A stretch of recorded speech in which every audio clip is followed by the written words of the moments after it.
네, 결전의 시간이 다가오고 있습니다. 비트코인이 7만 달러 주변에서 지금 지지를 받을까 말까 상당히 흥미로운 시간이 지금 진행되고 있는데, 주간 종가 마감 그리고 월간 종가, 여기에 더해서 1분기 종가, 과연 이게 지금 수준에서 마감이 될 수 있을 것인가, 이게 최대의 관전 포인트입니다. 일단은 6만 9천 달러 위에서만 주간 종가, 월간 1분기까지 종가가 잘 마감돼 준다라면 땡큐. 7만 달러 위에서 마감해 준다라면 정말 이제 좋은 상황을 4월에 기대해 볼 수 있는 그런 상황이 되지 않을까 생각이 듭니다. 단기적으로 봤을 때 지금 20일 지수이동 평균이 67,200달러 부근입니다. 그래서 이 위에서 지지를 잘 받아주면 7만 달러 이후 상황을, 다시 말해서 7만 3천 달러 전고 돌파 이후에 새로운 올타임 하이를 만들어내는 상황 기대해 볼 수 있는 거고, 50일 단순 이동 평균인 6만 1,000달러 밑으로 빠지면 아마도 단기적으로 그럴 가능성이 그렇게 높진 않다라고 개인적으로는 바라보고 있는데, 그렇게 될 경우에는 이제 6만 달러에 대한 돌파 지지 여부가 굉장히 중요하다, 뭐 이렇게 바라볼 수가 있습니다. 지금 상황 자체만 놓고 보면 그래도 이 곰과 황소의 대결에 있어서 황소들이 주도권을 가지고 이끌어가고 있지 않나, 뭐 그런 생각이 들고, 그렇기 때문에 7만 달러 주변에서 간당간당 지금 걸쳐져 있는 그런 상황들이 포착되고 있는 게 아닌가, 그렇게도 바라볼 수 있을 것 같습니다. 공포 탐욕 지수는 하루 전보다 4포인트 빠진 75를 기록하면서 극단적인 탐욕 단계가 탐욕 단계로 살짝 완화가 됐습니다. 비트코인 도미넌스 같은 경우에는 53%대 지금 후반에서 와리가리 하면서 아직은 그래도 비트코인의 힘이 있다라는 것을 보여주는 그런 상황, 그런 지배력을 확인해 주고 있습니다. 일단 모든 기준점은 69,000달러다. 이 부분은 우리가 여러 차례 짚어봤었는데, 그래도 다행인 거는 일단 7만 달러 주변에 걸쳐져 있다라는 것이고, 그렇기 때문에 지금 수준에서 종가들이 확인이 된다라면 4월에 이제 비트코인 반감기가 예정돼 있기 때문에 말 그대로 격정의 4월을 맞이할 수 있지 않을까, 그런 생각도 충분히 할 수 있을 것 같습니다. 일단 단기 차트부터 좀 볼게요. 이건 지금 30분 차트인데 헤드앤숄더 패턴이 형성되고 있다. 그래서 71,580달러를 돌파할 경우에는 이 4.4% 정도의 잠재적인 상승이 예상할 수가 있고, 목표 가격은 그래서 74,760달러가 될 것이다. 이 단기적으로 지금 74,000달러 돌파 가능성, 조금 더 적극적으로 75,000달러에 대한 리테스트 가능성을 이야기하고 있는 거거든요. 30분 차트에서. 그러니까 새로운 전고점이 단기간에 형성될 가능성, 뭐 일각에서는 이번 주말을 거치면서 새로운 고점이 나올 것이다. 다시 말해서 73,000달러에 대한 리테스트가 이번 주말을 거치면서 나올 것이다. 그런데 이번 주말을 거친다라는 말은 다른 말로 하면 월간 종가, 주간 종가, 분기 종가가 잘 마무리가 되면 7만 달러 위에서만 형성이 잘 돼준다라면 7만 5천 달러 돌파 테스트까지 가능하다, 이렇게도 해석을 할 수가 있습니다. 그래서 지금 상황이 엄청 중요하고, 이 단기간에 지금 막 오르락내리락 변동성이 발생하는 이유가 다 있다. 지금 굉장히 빡센 이 곰과 황소의 대결이 이어지고 있는 상황인데, 그래도 다행스러운 것은 조금 더 긍정적으로 바라볼 수 있는 그런 상황들이 포착되고 있다. 뭐 이 정도로 정리를 하시면 어떨까 생각이 듭니다. 렉트캐피탈 같은 경우에는 이 주간 캔들 마감 전까지 지그재그를 지속할 것이다. 지금 앞서 말씀드린 그런 얘기를 하고 있습니다. 69,000달러 전고점 위에서, 그러니까 이전 강세장의 고점 위에서 마감이 된다라면 비트코인은 돌파에 가까워진다. 어떤 돌파? 전고 돌파. 어디? 73,000달러. 뭐 이 정도로 정리를 할 수 있겠죠. 그래서 이 2021년 11월의 고점이었던 69,000달러, 그래서 이 밑으로 빠질 경우에는 주간 종가나 월간 종가가 요 밑에서 지금 형성이 되게 된다면 단기적으로는 2021년 4월에 65,000달러, 이 고점 사이에 박스권에서 움직일 가능성이 높아요. 그렇기 때문에 일단은 69,000달러 위에서 종가 마감을 해주는 게 가장 중요하고, 그리고 나서 7만 달러 위에서 안착을 해준다라면 단기간에 73,000달러 올타임 하이를 뛰어넘고 새로운 올타임 하이를 만들어낼 것이다. 이 정도 정리가 가능한 그런 상황입니다. 분석가 젤레 같은 경우에는 역사적으로 볼 때 진짜 비트코인 올타임 하이 돌파는 기다릴 만한 가치가 있다. 인내심을 가져야 한다. 최고의 순간은 아직 오지 않았다. 이런 얘기를 하거든요. 이게 뭔 소리냐? 이 차트를 보면 새로운 돌파를 이뤄내고 나면, 그러니까 이전 강세장의 고점, 이걸로 볼게요. 이전 강세장의 고점에 대한 돌파 이후에는 항상 조정이 조금 발생했다라는 거예요. 2017년 같은 경우에는, 그러니까 2017년에 고점을 뚫어냈던 2021년 같은 경우에는 21일 플러스 마이너스 21일 정도 조정이 있었고, 요때 2017년에는 2013년에 올타임 하이를 돌파하고 나서 57일 정도 조정이 있었다라는 겁니다. 그리고 나서 이 조정 뒤에 빵, 이번에 지금 조정받고 있는데 플러스 마이너스 24일 정도, 벌써 한 3주 됐네요. 그러고 나서 빵 할 가능성, 여기서 빵 어디까지? 14만 달러 위로, 언제? 이번 강세장 전반 사이클 탑, 이렇게 지금 정리가 가능한 거죠. 그래서 요 시간, 요게 지금 이미 24일 정도 됐는데 요게 어느 정도 더 지속될지 모르죠. 과거에는 57일 정도 지속된 적도 있었으니까. 그래서 이게 뭐 20일에서 50일 사이로 왔다 갔다 하다가 빵 할 거라고 얘기를 하는 건데, 지금 같은 경우에는 현물 ETF를 통한 수요가 워낙 확고하다 보니까 이 날짜가 뭐 50일 이상으로 넘어갈 가능성은 그렇게 많지는 않을 것 같아요. 특히나 이제 비트코인 반감기 지금 코앞이기 때문에 뭔가 의미 있는 상황이 머지않아서 펼쳐지지 않을까, 어떻게 빵 이렇게도 정리를 할 수 있을 것 같습니다. 볼린저 밴드, 일간 차트에서 볼린저 밴드 상황이 되게 예쁩니다. 볼린저 밴드가 이렇게 좁아진다라는 것은 아래쪽이든 위쪽이든 급격한 움직임이 가능하다라는 거. 가장 최근에 요때는 위로 반등을 해줬던 거고, 당시에 볼린저 밴드 상황이 지금과 비슷하다. 그래서 위로 조금 급등할 가능성에 대한 이야기를 지금 하고 있는 겁니다. 살짝 기대되죠. 여러가지 이렇게 긍정적인 재료들이 비트코인 주변을 지금 감싸 안고 있다 보니까 단기적으로 의미 있는 상황이 펼쳐질 수도 있겠다, 뭐 이런 생각은 충분히 할 수 있지 않나 생각됩니다. 이건 월간 차트예요. 월간 차트에서 보면 상당히 지금 차트가 예뻐요. 그러니까 이것도 사실 이전 고점을 뚫어내고 난 상황, 똑같은 얘기를 지금 이거랑 똑같은 얘기를 월간 차트를 통해서 하는 거거든요. 뚫어내고 나서 어떤 상황이 벌어졌냐, 이거를 돌파했을 때, 이전 강세장의 고점을 월간 차트를 기준으로 돌파했을 때 어떤 일이 벌어졌냐, 어떤 일이 벌어질까, 이런 얘기 하는 거죠. 그래서 이번 강세장 전반을 통해서, 다시 말해서 내년 하반기로 예상되는 비트코인의 이번 사이클 고점 탑까지 이제 갈 일만 남았다라는 것을 월간 차트를 통해서 이야기를 하고 있습니다. 이건 TA 트레이더 앨런이 얘기하고 있는 건데, 지금까지 30분 차트에서 월간 차트까지 딱 봤을 때 전반적으로 분위기가 괜찮죠. 전반적으로 괜찮은 데다가 현물 ETF 이슈, 이걸 통한 수요 충격, 비트코인 반감기를 통한 공급 충격, 이른바 쌍끌이 충격이 우리 앞에 지금 진행되고 있고 강화될 거기 때문에 이런 어떤 기대감이 더 고조될 가능성 상당히 높다, 뭐 이렇게도 정리할 수 있지 않을까 생각이 듭니다. 비트코인 반감기가 스멀스멀 다가오고 있습니다.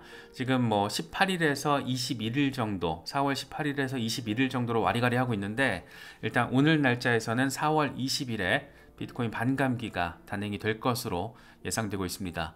지금 하루 평균 한 900개 정도가 채굴이 되는데, 채굴 보상이 절반으로 줄어들 것이기 때문에 반감기를 거치고 나면 비트코인 에버리지 채굴량, 하루 채굴량이 450개 정도 뚝 떨어진다. 제대로 된 공급 충격이 온다. 어떻게 뚝 하고 오게 된다. 뭐 이런 부분들로 정리가 가능한 상황입니다. 비트코인 아카이브 같은 경우에 재미있는 얘기 하더라고요. 비트코인이 ETF 승인 이후에 51일 만에 91% 급등했다. 반감기 이후에도 이런 추세가 이어진다라면 5월 10일이 되면 11만 6천 달러가 예상된다. 이렇게 전폭적인 이야기를 하고 있습니다. 속도가 어떻게 될지 모르죠. 더 빨라질 수도 있고 더 느려질 수도 있겠지만, 요거를 단순 대입시키면은 요 정도 상황이 된다. 그런데 또 이제 비트코인 현물 ETF가 어느 정도 악셀을 밟으면서 이 가속도를 보여주게 될지가 요게 또 모르는 거잖아요. 엄청난 가속도가 붙을 수도 있고 생각보다 지지부진한 지금의 상황, 사실 지금 상황도 지지부진하다라고 표현하기에는 좀 빡센 상황인데 지금의 흐름이 조금 이렇게 횡보 양상을 보이게 될지 이건 모르는 거니까. 그런데 악셀을 밟을 수 있는 상황도 충분히 생각해 볼 수 있다라는 거. 5월 10일 11만 6천 달러는 좀 빠른 감이 있는 것 같긴 한데 어쨌든 반감기 이후에 이런 긍정적인 상황도 예상할 수 있다라는 점 참고하시면 좋을 것 같습니다. 거래소의 비트코인 잔액이 급감을 하고 있습니다. 1월 11일 이후, 이날이 어떤 날이냐? 비트코인 현물 ETF가 승인된 날이죠. 1월 11일 이후에 주요 거래소의 잔액이 13만 6천 BTC가 감소했다고 합니다. 100억 달러 규모. 그래서 코인베이스 같은 경우에는 2018년 4월 이후 지금 최저 수준을 보여주고 있고, 이게 또 반감기가 있잖아요. 그래서 반감기와 맞물려서 공급량에 대한 압박이 지속될 가능성, 지속되는 게 아니고 지속되면서 강화될 상황인 거잖아요. 그래서 비트코인 현물 ETF를 통한 수요 충격, 반감기를 통한 공급 충격은 이미 현실화돼 있고, 중요한 건 뭐다? 가속도, 얼마나 이게 강화될 것인가. 거래소에서 비트코인 C가 마른다 이런 상황이 진짜 더 강화된다면 어떤 상황이 될 것인가 되게 궁금하기도 하고 굉장히 흥미로운 지점이죠. 그래서 지금 비트코인 현물 ETF 출시 이후에 우리는 정말 이 미지의 영역으로 이미 들어와 버렸습니다. 앞으로 상황 어떻게 될지 진짜 아무도 모르는 거예요. 갑자기 막 예전처럼 비트코인이 막 70% 꼬라박고 이런 상황이 또 올 수 있을까? 이런 생각도 들거든요. 그런 약세장은 앞으로 어쩌면 없어질지도 모를 것 같아요. 그런데 또 반대 측면에서 생각을 하면 비트코인이 막 어마어마하게 폭등을 하는 그런 상황도 갈수록 조금 옅어질 것 같아요. 그래서 그만큼 제도화된 변동성이 안정된 자산으로서의 어떤 진화, 이런 상황들도 우리가 좀 생각해 볼 수 있지 않나, 그런 상황에 이미 들어와 있지 않나, 뭐 그렇게도 바라볼 수 있을 것 같습니다. 코인텔레그래프가 이번에 재미있는 얘기를 했습니다. 지금 비트코인의 성장률이 유지가 된다면 내년 4월 초에는 17만 574달러 가격이 예상이 된다, 이런 얘기를 하면서 이렇게 되면 전 세계 시총 2위에 해당하는 규모가 된다. 그러니까 실버 같은 경우에는 7만 3천 달러 돌파하면서 이게 실버를 앞서기도 했었죠. 아마존, 알파벳, 사우디 아람코, 엔비디아, 애플, 마이크로소프트까지 제치고 골드 밑으로 이제 갈 거란 얘기를 지금 하고 있는 거예요. 그래서 17만 달러 이상의 가격 형성이 된다면 진짜 이건 난리가 나는 거죠. 금에 이어서 전 세계 시총 2위에 해당하는 자산군으로 비트코인이 자리하게 되는 겁니다. 마이크로소프트와 애플과 엔비디아까지, 구글까지, 사우디 아람코까지, 아마존까지 다 제끼고 시총 2위가 될 수 있는 가능성. 사실 비트코인 10만 달러라는 것도 조금 먼 미래 같은 느낌이 있었는데 이번에 7만 3천 달러까지 뚫어낸 걸 보면 근미래일 가능성이 높다라는 생각을 약간 현실적으로 갖게 됐잖아요. 그래서 지금 강세론자들은 비트코인 20만 달러 가능하다라는 얘기를 이번 강세장을 통해서 가능하다라는 얘기를 하고 있는데, 문제는 어떤 방구석 분석가들이 아니고 스탠다드 차타드 같은 굉장히 제도화된 금융권의 브랜드 상징성이 매우 큰 그런 금융 대기업조차도 이번 사이클에서 비트코인 25만 달러를 이야기하고 있습니다. 25만 달러 고점 찍고 20만 달러 수준에서 비트코인 가격이 안정화될 것이다, 이런 얘기. 이런 것들을 과연 어떻게 볼 것인가. 왜 스탠다드 차타드가 할 일이 없어가지고 그렇게 노가리 풀듯이 막 이렇게 하는 얘기는 아닐 거거든요. 거기다가 블랙록이 들어와 버린 상황, 이렇게 또 블랙록을 중심으로 난리가 난 상황, 그렇다면 코인텔레그래프가 지금 이야기하고 있는 이런 상황도 우리가 충분히 예상해 볼 수는 있지 않을까. 물론 그 시점이 내년 4월이 될지 하반기가 될지 후년이 될지 모르겠습니다. 그건 모르겠지만 확실한 거는 이게 뭔가 희망회로 수준은 이미 넘어섰다. 이제 현실적으로 전망과 가능성 차원에서 바라볼 수 있는 그런 상황이 됐다. 이 정도로 정리할 수 있지 않을까 개인적으로는 바라보고 있습니다. 비트와이즈의 CIO 매트 호건이 재밌는 얘기를 합니다. 최근에 가격 변동성에 흔들리면 안 돼. 장기적인 관점을 유지해야 한다. 이 전문 투자자의 인정을, 그러니까 암호화폐 시장이 전문 투자자들의 인정을 받으면서 ETF를 통해서 1조 달러 규모의 투자가 이루어지게 될 것이다. 꽤 당당하고 단정적으로 이야기를 합니다. 그러니까 기관들이 암호화폐 ETF를 통해서 비트코인뿐만 아니고 알트코인 ETF들이 이제 순차적으로 등장을 하면 여길 통해서 장기적으로 1조 달러 투자하게 될 거야, 이런 얘기를 해요. 이 사람이 이런 얘기를 할 때는 얘네들의 고객이 있잖아요. 고객기관들 얘네들이 이야기를 하고 있는 전문 투자자 카운터 파트너, 이런 애들과의 대화를 통해서 이 사람이 지금 얘기를 할 가능성이 매우 아주 많이 높기 때문에 이게 지금 이 사람이 그냥 쉽게 말해서 개인이 씨부랄리는 뭐 그런 소리가 아니라는 거죠. 굉장히 지금 비트코인 현물 ETF 이슈를 통해서 특히나 재미를 보고 있는 비트와이즈의 투자 책임자가 이런 얘기를 하고 있다는 거. 그러면서 하는 얘기가 주요 국가에서 비트코인 현물 ETF를 승인하는 것이 투자 유인이 이루어지는 핵심 요소가 될 것이다. 현재 기관들은 비트코인 ETF에 대해서 실사를 진행을 하고 있는데 상당한 자금 투입이 이루어지기 전에 필수 준비 단계다.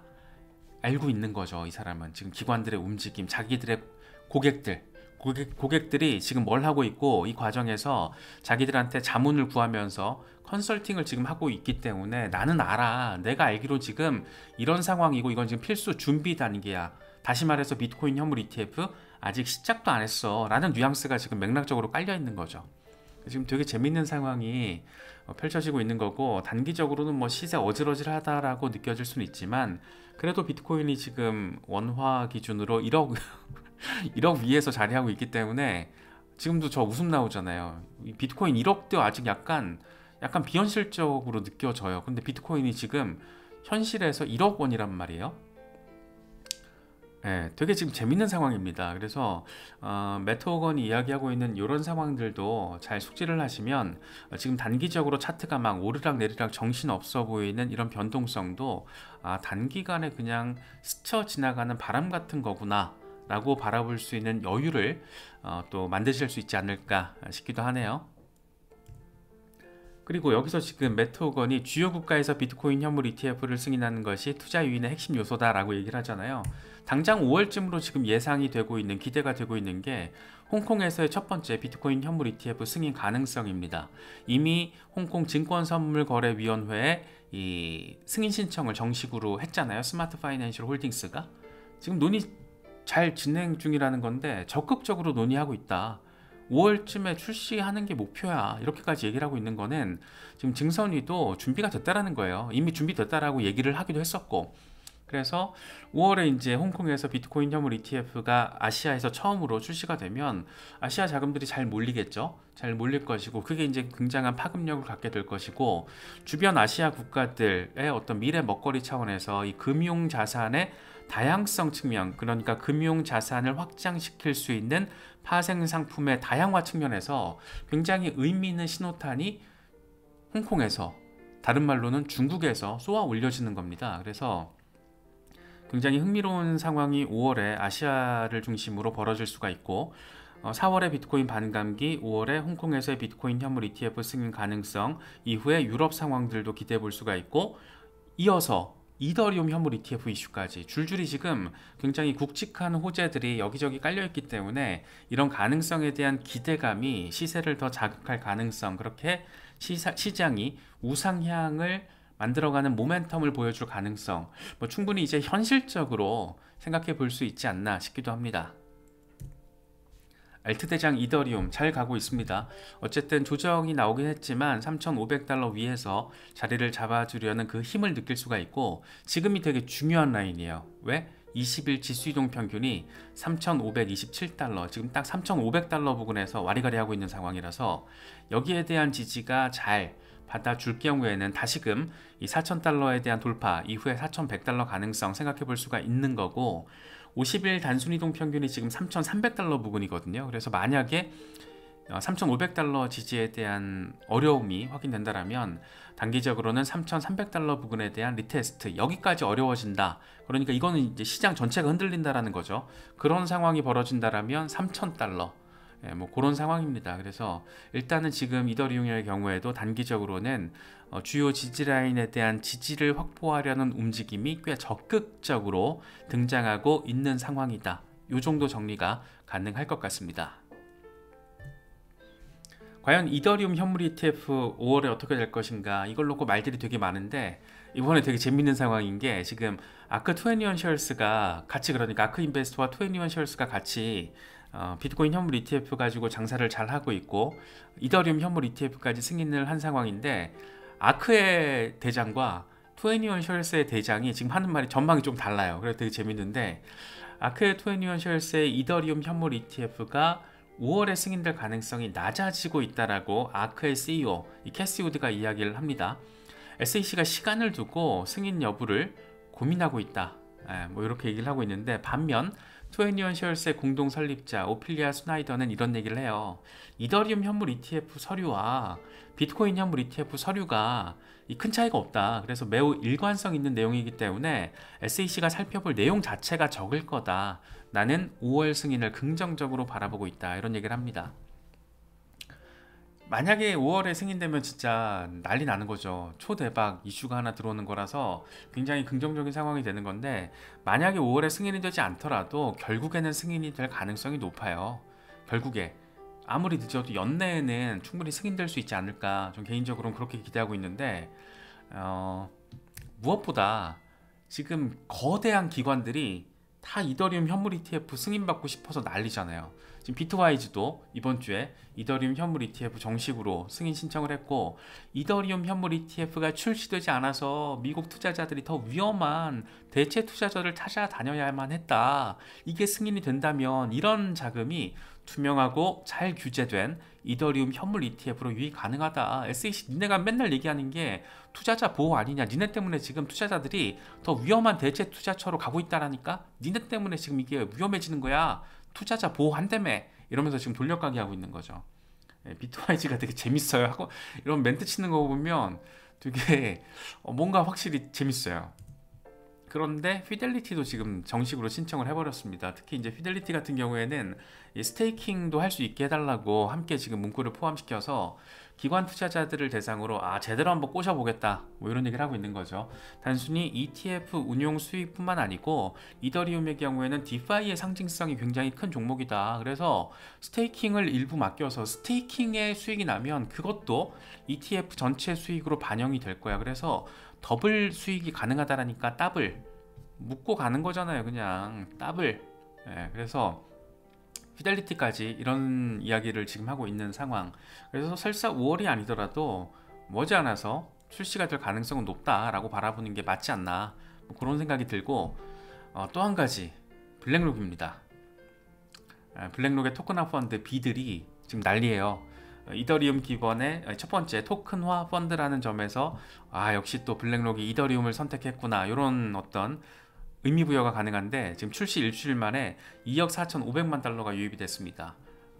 투자자가 7명이래요. 그러니까 7개 기관이겠죠. 대형 기관들이 그만큼 블록체인 기반의 투자에 있어서 굉장히 적극적이다. 어떤 블록체인 금융 혁신이잖아요. 이게 디파이 혁신이라는 게 기성 어떤 금융 시스템의 완벽한 도약을 의미하는 거기 때문에, 물론 아직 초기 단계라서 블록체인의 어떤 디파이 혁신을 놓은 전망이 엇갈리는 경우는 있지만 관심이 있는 자금이 굉장히 크다. 그래서 출시 일주일 만에 2억 4,500만 달러, 어디서? 이더리움에서. 이건 정말 되게 의미가 큰 거예요. 이더리움 기반으로 첫 번째 토큰화 펀드가 출시됐다라는 거, 실물 자산 토큰화 이슈의 주인공 무대가, 블랙록이 선택한 주 무대가 지금 이더리움이 된 겁니다. 그래서 비들의 어떤 이런 핫한 관심은 앞으로 실물 자산 토큰화 이슈를 더 뜨겁게, 이 테마 자체를 더 뜨겁게 만들 가능성이 높고, 실물 자산 토큰화 이슈는 우리가 뭐 여러 차례 짚어봤기 때문에 어떤 종목들이 강점이 있고 어떤 종목들이 상대적으로 안정성이 있는지에 대해서 이미 다 짚어봤습니다. 그래서 관심이 없더라도 실물 자산 토큰화 이슈는 따라가셔야 돼요. 이 이슈 트래킹이 돼야 돼요. 그래서 지금 실물 자산 토큰화 이슈는 블랙록이 주도하고 있다. 어딜 중심으로? 이더리움 중심으로. 그렇기 때문에 이더리움이 지금 진짜 대장은 대장이에요. 그래서 이런 되게 재밌는 상황이 흥미롭게, 진짜 흥미진진하다라고 생각이 되는데, 웬만한 정말 넷플릭스보다 재밌어요. 저는 이런 상황이. 그래서 되게 재밌는 상황이 지금 펼쳐지고 있다. 뭐가? 실물 자산 토큰화 이슈. 어디서? 이더리움. 뭐 그렇습니다. 여기서 지금 레리 핑크가 또 하는 얘기가 이더리움 증권성 논란에 대해서 이야기를 하긴 어렵지만 그렇게 해로울 것 같진 않다. 설사 이더리움이 증권으로 분류가 되더라도 ETF 출시할 수 있을 거. 그러니까 증권성이랑 상관없이 자기들은 지금 이더리움 ETF 출시하겠다라는 거예요. 그러니까 그 의지를 가지고 SEC와 적극적으로 이야기를 할 것이다 라는 말을 하고 있습니다. 누가? 레리 핑크가. 불과 6년 전만 하더라도 비트코인은 돈 세탁의 인덱스다. 그러니까 사기꾼들이나 사용하는 게 비트코인이다 라는 말을 했던 사람이 지금 비트코인 전도사가 됐고, 이어서 이더리움 기반의 토크나 펀드를 처음으로 지금 출시를 해버렸고 엄청난 관심을 받고 있고, 여기에 이더리움 현물 ETF까지 승인을 기다리고 있는 상황.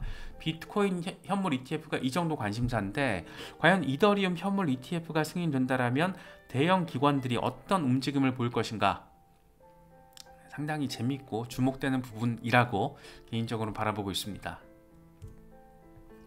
알트코인의 움직임들, 전반적으로 알트 시즌에 대한 기대감이 지금 굉장히 큰데, 알트 시즌 인덱스는 아직 갈 길 멀었다를 보여주고 있어요. 오늘 아침에도 보니까 47, 이 기준점이 75잖아요. 아직 갈 길이 좀 남았습니다. 그만큼 비트코인 중심의 장세가 아직은 상당히 뜨겁다, 이렇게 봐야 되는 건데, 과거에 반감기를 거치면서 이 사이클 전체를 봤을 때 2016년 반감기 이후에 150배 알트 시총이, 2020년의 경우에는 40배.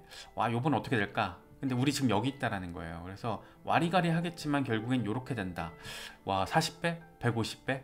어떻게 될까? 되게 흥미로운 지점입니다. 그래서 알트코인이 좀 위험하잖아요. 그러니까 알트가 워낙 많고 이 수백 개 수천 개 알트코인들 중에 다 투자할 수 없잖아요.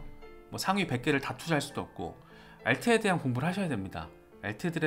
각 알트들에 대한 공부를 하셔야 되고, 내가 어떤 알트를 왜 투자하는지에 대한 기준이 있어야 되고, 그런 것들을 저희가 중간중간 이렇게 이야기를 살펴보지만 그거를 공부를 꼭 하셔야 돼요. 리서치를 안 하시면 급격한 조정이 왔을 때, 이번에 뭐 한 20%만 조정 와도 막 마음 털리는 분들 되게 많았을 거잖아요. 그래서 급격한 조정이 왔을 때 한 40-50% 정도까지 조정 받을 수 있다는 걸 염두에 두셔야 되기 때문에, 특히 초보자분들 위해서 말씀드리는 건데, 내가 어떤 알트에 내 자산을 투입할 때는, 투자를 할 때는 투자의 이유와 기준이 분명해야 된다라고 전 생각을 하거든요. 그렇지 않으면 급격한 조정을 버틸 수가 없어요. 막 패닉셀 하게 되고 그러면 내 자산이 날아가는 거잖아요.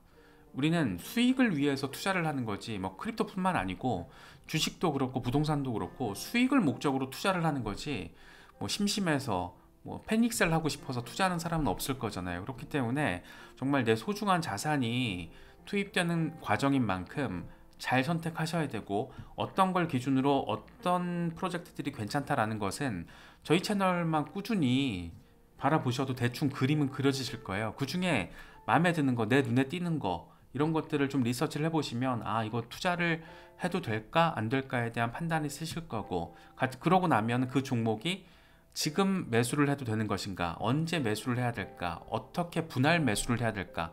몰빵 매도는 되게 멍청한 방법이라는 것은 투자를 조금만 해보신 분들은 다 아실 거예요. 그래서 분할의 강도를 어떻게 할 것인가, 뭐 3분할을 할 것인가, 10분할을 할 것인가, 내 전체 CD에 어떤 방식으로 투자를 해야 될지 그 전략적인 판단을 미리 다 세팅을 해 놓으셔야 된다라고 저는 바라보거든요.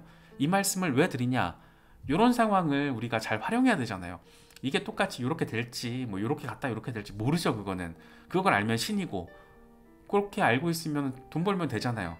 근데 그게 아니니까 어렵기 때문에 이 시장의 불확실성과 불투명성이라는 게 자리하고 있고, 그런 상황에서 개미 투자자로서 살아남기 위해서는 방법은 없습니다. 그냥 빡센 리서치. 누군가가 뭐 매수 타이밍을 알려줄 리도 없고 매도 타이밍을 알려줄 리도 없습니다. 그래서 보통 매수 타이밍과 매도 타이밍을 돈 받고 알려주는 사람을 우리는 사기꾼이라고 부르는 거예요. 매수 타이밍과 매도 타이밍은 내가 정해야 되는 거고, 그걸 위해서 엄청난 공부와 학습이 필요하다라고 진짜 강조해서 말씀드리겠습니다. 특히 초보자분들 최근에 많으신데 어려운 시장이고, 막연한 어떤 내가 투자를 하면 오를 거다라는 그런 막연한 기대감에 막연하게 벼락 부자를 꿈꾸다가 막연하게 벼락 거지가 되어 있는 내 모습을 발견할 수도 있다라는 거, 굉장히 위험하면서, 그러니까 리스크가 있고 리워드가 있지만 리워드를 위해서 준비해야 될 게 많다 이 정도 말씀 다시 한번 강조해서 말씀드리고 싶습니다.